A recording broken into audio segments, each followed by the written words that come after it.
Something extraordinary just happened. Almost no one's talking about it. In the shadows of what's called a night watch has just been established.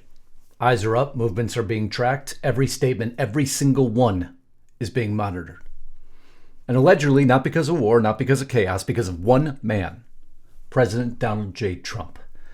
I guess global leaders aren't laughing anymore. They aren't dismissing him. They're preparing, and so is everyone internally. Do you know what country triggered this? Do you know what triggered this? Do you know why it's happening and why he's being watched? Is he in danger? That's the real question. And the story as to why this Game of Thrones night watch has now been established on President Donald J. Trump. And that's the story I'll bring you in just a second.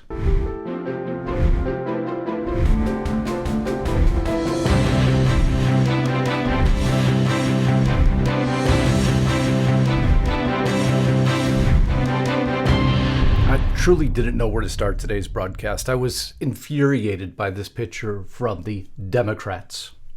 We're going to come back around at it, but it states newly released footage reveals Renee Nicole Good's last words. That's fine, dude. I'm not mad at you. Gunshots, ice, effing B. That's the image they want to put out to America. The ones that don't like and they want to quell violence. I guess they want to distract. They want to focus on this at all times. They don't want to focus on anything else. Forget that President Trump is going to help everyone, reduce credit card rates, lock them at 10%. Forget about that. Forget about mortgage rates, drop to lowest level in 3 years. Forget about that. Forget about that he's trying to drive down our oil prices through what he did through Venezuela. Big meeting with the oil companies. Forget about that. Forget about the fact that everything he's working on is actually a stunning drop in U.S. overdoses. That's not some right-wing publication. That's Axios. What he's doing is working. No. Stay focused on conflict at all times. That's what the Democrats do, right? Stay focused on what's happening. Minneapolis is falling. The police chief is being chased out of his own city. Or maybe he wants to be chased out of his own city. There he is in his leather coat, right? Minneapolis police surrender to anti-ICE rioters after officers attacked. What did they expect? You've heard the rhetoric. Aggravated? Yes. Major stories to cover? Yes. So we'll take a deep breath for a moment. Maybe we won't. Charlie Kirk got killed. Do you remember what our response was? Our response wasn't to sit there and pretend like it was okay. Is it okay because you have a badge? Because the last time I checked, allegedly no one is above the law. Can y'all not just have a little bit of courage and humanity? A child. Oh, I have a response to that. Oh, do I have a response to that? I put it up on Facebook this morning. If you haven't followed me on Facebook, Justice Night, pretty easy. Go ahead. Watch my response to that. Because she's trying revisionist history. Oh, I remember what the Democrats did. And I reminded the world what they did. Just like Lisa would. So do me a favor. Because of her efforts, make sure you're subscribed to her channel. Make sure your bell is checked to all. Help her to share this video. Put comments. Those always make a difference. Don't forget about her home news platform, our home news platform, restrictedrepublic.com. Love you to subscribe to my channel. And love you always to go to the sponsor of this video. Have you been to lisahavengold.com yet? How are you insuring your retirement? You insure your car, your house, your health. So why not your retirement? Gold isn't about chasing returns. It's about managing risk. It's about a way to help protect what you've already worked a lifetime to build. That's why we trust Noble Gold Investments. They educate first, never pressure, and make the process simple and stress-free. If you're thinking about the future and your family, now is the time to get informed. Have you gone to lisahavengold.com and downloaded your free wealth protection kit? Right now, with every qualified account, they got an amazing bonus. This 3-ounce American virtue, independence, silver, round coin. That's 3 ounces, man. That thing is freaking beautiful, isn't it? Every qualified account gets one of these 3-ounce American virtues, independence, silver, round coin. Look at that thing, huh? That's Noble Gold. Go to lisahavengold.com. Remember, there's always risk to investing, no guarantees, but if anyone can see you through it, that's Noble Gold Investments. Again, get to lisahavengold.com right now. But now let's get back to this video. Crocodile Tears of Jasmine Crockett. Man, people had a lot to say, and I had a lot to say. I'll just give you a snippet of what I had to say, because I reminded everyone, the left who didn't celebrate it. Right, Jasmine? The left who didn't say a word. Do you remember Charlie what Kirk our response was? just got shot Our in the response neck. wasn't to sit there and pretend like it was okay. Charlie Kirk got shot and he's dead. Is it okay because you have a badge? Finally, Because thank Enough said?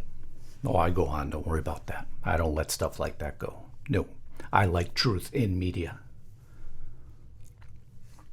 But Minneapolis, Minnesota, let's go back to them. Because everything that's happening there, well, a lot more is about to happen there. Secretary Brooke Rollins came out, enough is enough. Trump administration has uncovered massive fraud in Minnesota and Minneapolis. As we all know, billions siphoned off by fraudsters, and those in charge have zero plan to fix it. So what do? They suspended all federal finance awards to Minnesota and Minneapolis effective immediately. No more handouts to thieves. Time to drain the Minnesota swamp and put American taxpayers first. Man, that's not going to go over well out there, huh? Tim Walz, Jacob Frey, they got the official letter. Currently totaling over $129.18 million within 30 days, you shall provide the USDA with payment justifications for all federal dollar expenditures from January 20th to 25 to present. Good luck with that. Can't wait to see that audit trail. But no, we'd rather focus state by state on everything that, the federal government's doing wrong. You heard about that Border Patrol stop in Portland. 2 folks were killed. Well, who did those people turn out to be? 2 TDA members. Pictured there. Gang members. Of course, what does the government of Portland have to say about that? They're focused, right? Thank you, ICE, for protecting our citizens. Thank you for what you did. Of course not. Just one day after the horrific violence in Minnesota, our community here in Portland was witness to a moment of fear, confusion, and heartbreak. Earlier this afternoon, 2 people were shot and injured by federal agents in the Hazelwood neighborhood. Violence in our community is devastating. These are not statistics. These are human beings. Portland is not a training ground for militarized agents. Okay. Let's just go back through this real quick.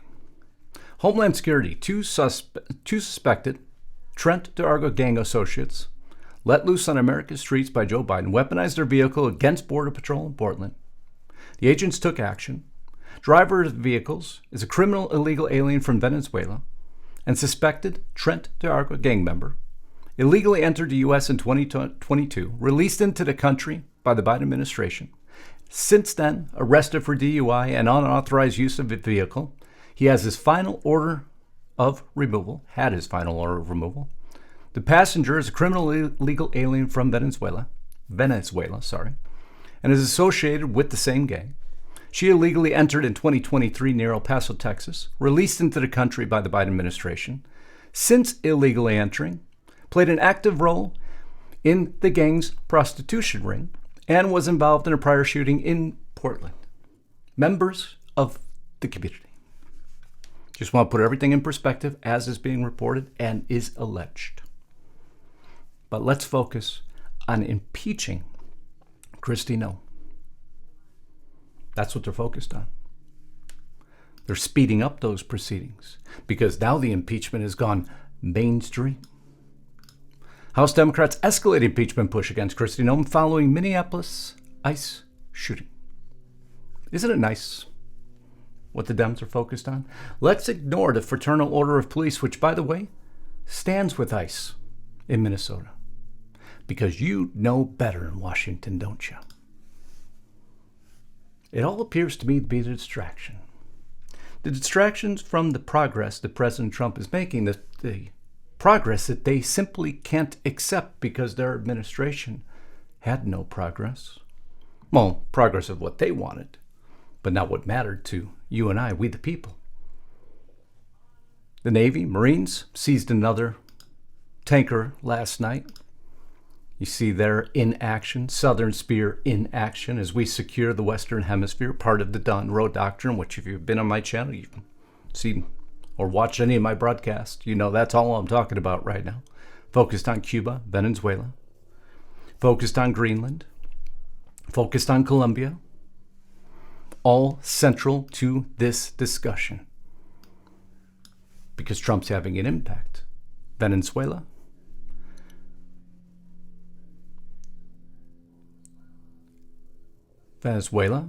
releasing huge amounts, large numbers of political prisoners. The impact is being felt. Colombia, who said, come and get me, backing down, having a meeting with Trump and saying, kumbaya, for now at least. And who's this all geared after? It's to push out two people, China and Russia. And people don't seem to understand that. They don't seem to understand the impact of that. And that's the scary part to me. Let's start on China. Because we got to cut through the noise and get to the real happenings in our own backyard. Because President Trump just unleashed Operation Absolute Resolve. That highly precise military mission that captured Venezuela's narco-dictator Maduro, his inner circle. Not a random stunt. It was a deliberate, strategic move to reassert American strength in the Western Hemisphere and tell the world that the U.S. runs the neighborhood, not foreign powers. Now, here's why this matters and why China is suddenly sweating bullets, although they'll never admit it. For years, Beijing has been pouring money, loans, political influence into Latin America, especially in Venezuela, via what's called the Belt and Road Initiative. Deals and massive oil for loan arrangements. Caracas became one of China's biggest debtors and oil suppliers, giving the Chinese Communist Party a foothold deep inside America's traditional sphere of influence. Way too close for comfort, right? But thanks to Trump and his bold actions, all that is now in jeopardy. The oil exports out of Venezuela to China has come to a halt. The debt China expected to collect may never be repaid. And the CCP's energy leverage just evaporated. This is a major strategic blow to Beijing, like taking their chips off the table in a poker game where they thought they were winning. And let's be clear, China didn't save Maduro, didn't risk war with the U.S., didn't launch any military response. All the bluster from Beijing about violation of sovereignty turned out to be just noise. When push came to shove, Trump's America stood tall, and China blinked. This operation sends a loud and unmistakable message. The Monroe Doctrine's alive and well. The United States will defend its interest, and foreign powers like China will not walk all over the Western Hemisphere. So what's next? The Trump administration is already moving to secure Venezuela oil for America's benefit, boost our energy dominance, and it's clear that China now has to rethink its entire Latin America strategy. In short, Trump just delivered a geopolitical mic drop, while China was less scrambling for absolute answers, but it's only just begun. Because then he has to go to Mexico. Makes another announcement that I covered yesterday. But now Scheinbaum's trying to figure it out. She's calling in the diplomats. You got to stop Trump, man. He's coming to my country. He's going after these cartels. You figured she'd be happy about that, right? To give her more power. These cartels, they're kind of tough. Why wouldn't she be upset about that? I wonder, huh? Because Mexico is an entirely different story. Because it's another geopolitical truth bomb that, well, she doesn't want to admit, but every American needs to hear. President Trump sat down with Sean Hannity, didn't mince words, because after crushing 97% of the drug imports coming in by sea, now he's going to hit what's coming in by land via the cartels. Trump declared, as I reported, the United States will start land strikes on the drug cartel, something the president's done. And this is an expansion of his war on drugs. He stated, and remember, we knocked out 97% of the drugs coming in by water. And now we're going to start hitting land. He called out the cartels as running Mexico itself. He just said the quiet part out loud and laid responsibility for the unprecedented flow of fentanyl, which I showed you on who? The fentanyl and the violent crime that's been poisoning American communities on the cartels. Now, let's be clear. This is a continuation of Trump's razor-sharp strategy. He dismantled maritime drug routes. Then he ordered Operation Absolute Resolve, capturing Maduro. Now he's signaling that cartels will feel real pressure on land, too. He stressed that Mexico has to get its act together. He offered American assistance, boots intelligence, boots on the ground, whatever it takes, but made it clear that if our southern neighbor won't tackle these kingpins, that the U.S. will.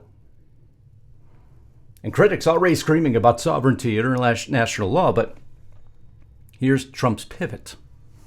American lives are at stake. Tens of thousands of overdose deaths and unimaginable suffering don't just happen. They're the direct result of cartel chaos right next door. Trump's message to Mexico was simple. Fix your problems or we will. And let's not ignore the geopolitical subtext because it circles back around to who? China. In Latin America again. We have Venezuela and now Mexico. Trump's now making it clear, too, that America will defend its homeland by confronting threats head-on, even if you're China, wherever you exist. Panama Canal, Venezuela, Mexico. For anyone who's watching who still thinks the U.S. will sit back while cartels poison the kids, destabilize our border, and China participates, well, the Down Road Doctrine says 2 middle fingers in the air and get the hell out. And that's strategic, muscular, and unapologetic. And we haven't even gotten to Iran and Greenland yet. Now, Iran, we're going to save for a different day because they're thumbing their nose at Trump right now. He said, you start killing protesters, I'm coming and hell's coming with me. And what are they doing? They're killing protesters. I watched my video yesterday. I told you about the movements of our military in that theater and the 72-hour plan that Israel has already documented. I don't believe it's when. I don't believe it's if. It's when. But story for a different day. Because we have to come here and we have to go to this. Now, we are going to do something on Greenland, whether they like it or not, because if we don't do it, Russia or China will take over Greenland, and we're not going to have Russia or China as a neighbor. Okay? Right now, we are going to do something on Greenland, whether they like it or not, because if we don't do it, Russia or China will take over Greenland, and we're not going to have Russia or China as a neighbor. Very simple concept, right? Once again, unapologetic resolve. U.S. will act on Greenland whether they like it or not. We can talk about the strategic reserves. We could talk about rare earth minerals. We could talk about defense. We can talk about a million things with Greenland. It boils down to Trump will not let this go. I implicitly agree with them. Control of the Arctic is at stake. China wants it. Russia wants it. If we don't get it, we can never control the homeland. France and Germany are freaking out. If Trump gets it, if Denmark gives it up, NATO doesn't exist anymore. What? Does NATO actually exist now? Without the U.S., does NATO exist at all? France and Germany working with European partners to prevent Trump from acquiring Greenland. Rubio plans to meet with Danish officials next week to talk about the U.S. Denmark sets up night watch to monitor Trump after Greenland Row. U.S. President threat to seize territory prompts intelligence briefing reminiscent of Games of Thrones patrol. What do they fear? What's the concern here? He's been clear. He's been resolute. He's never lied. Do we have to connect the dots? Like, maybe. Because what we're witnessing right now is not controversy. It's power. Greenland's been American, been everything but paperwork. President Trump hasn't backed down. He didn't soften the message. He didn't walk it back for European approval. He said it clearly. The United States will act on Greenland, whether you like it or not. And that single statement sent shockwaves through Europe. Denmark panicked. France and Germany immediately began coordinating behind closed doors. The European Union rushed to issue warnings, and the corporate press tried desperately to frame this as Trump being reckless, Orange Man bad. But here's the tell, the part they didn't want you to focus on. Denmark literally set up a night watch. That's not metaphor. That's not hyperbole. That is the actual term they used. A dedicated monitoring operation, watching Trump, tracking his movement, analyzing his statement, assessing what comes next, straight out of Game of Thrones. And no, this isn't because Trump is weak. It's because they're afraid of how strong he is. Think about that logically. Greenland is not symbolic. Greenland is strategic. It controls Arctic shipping lanes. It sits atop rare earth minerals. It's critical to missile defense and early warning systems. And the Arctic opens up. And as it opens up, Greenland becomes one of the most valuable pieces of territory on Earth. Trump understands that. And more importantly, China understands that. So when Trump says America needs Greenland for national security, Europe hears something very different. They hear, oh, the old rules are over. The post-World War II comfort zone is gone. The United States is thinking in hard power again. And that terrifies them, but they're morons.